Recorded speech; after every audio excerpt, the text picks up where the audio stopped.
Bonjour à tous et à toutes, j'espère que vous allez bien. Je suis content de vous retrouver. Aujourd'hui, on va parler d'exercices thérapeutiques. Je vais vous donner des conseils et souvenez-vous que les conseils et les exercices aussi que je vous montre sur ma chaîne ne remplacent pas les conseils et les exercices donnés par un professionnel de la santé. Il peut y avoir des contre-indications, il faut les suivre. Vous devez aussi adapter les exercices à vos capacités, à votre condition. Si vous avez par exemple un problème musculo-squelettique, vous allez trouver plusieurs des exercices que je vous propose aujourd'hui dans mon livre Plus jamais malade et aussi dans mon livre sur le vieillissement pour contrer les effets du vieillissement et aussi mon livre pour soulager les douleurs au dos et au cou. L'exercice de la planche ou le quatre pattes modifiées, je vous le montre, mais je vous montre d'abord les muscles qui sont stimulés durant cet exercice. Il y en a vraiment plusieurs, je vous en montre quelques-uns en fait.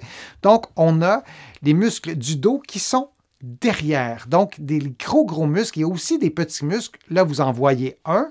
On a le grand dorsal et il y en a d'autres aussi muscles qui sont stimulés. On a les triceps. On est toujours dans des muscles qui sont derrière.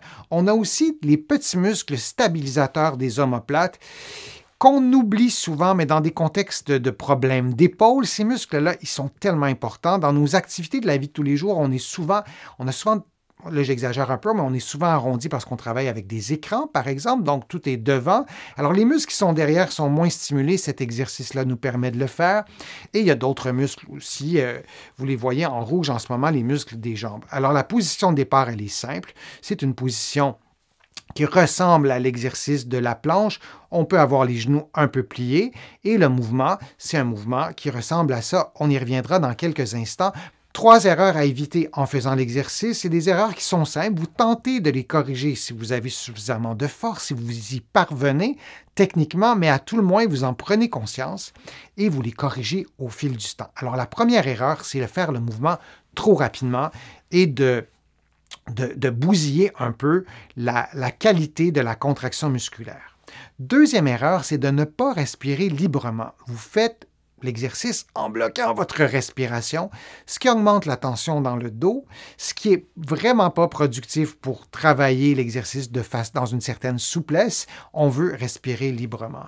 Et l'autre erreur que vous pourriez faire, c'est ne pas précéder cet exercice-là d'un autre exercice ou d'une période d'échauffement ou de faire des mouvements de rotation du tronc, de bouger un peu. C'est un exercice qui est exigeant.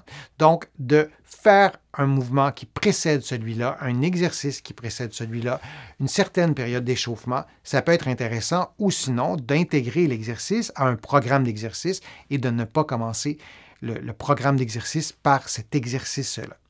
L'exercice se fait simplement, vous avez vu la position de départ. Alors, ce qu'on souhaite faire, c'est non pas se relever au complet, mais de faire un mouvement, comme vous le voyez en ce moment, de marcher avec les bras vers les pieds et ensuite de revenir à la position de départ. Alors, on fait ce mouvement une dizaine de fois. On peut faire 3 séries et on adapte tout ça à ses capacités physiques, bien sûr. Si c'est trop difficile, vous pourriez faire la même chose en plaçant vos mains sur un meuble et plutôt que de marcher vers l'avant, vers l'arrière, vous pourriez faire un déplacement en latéral. Donc, vous avez les mains sur un meuble, sur votre lit, par exemple, et plutôt que de vous déplacer de l'avant vers l'arrière, vous vous déplacez sur le côté. Vous pourriez commencer comme ça vous donnera de la force et peut-être vous arriverez à faire l'exercice, ou en fait, je suis certain que vous allez arriver à faire l'exercice comme ça, progressivement, en prenant de la force musculaire. J'espère que c'est un exercice qui vous sera utile et vous arriverez à l'adapter à vos capacités physiques. Je vous remercie d'avoir été là. J'espère que les conseils que je vous ai donnés, les informations que je vous ai transmises aujourd'hui vous ont été utiles.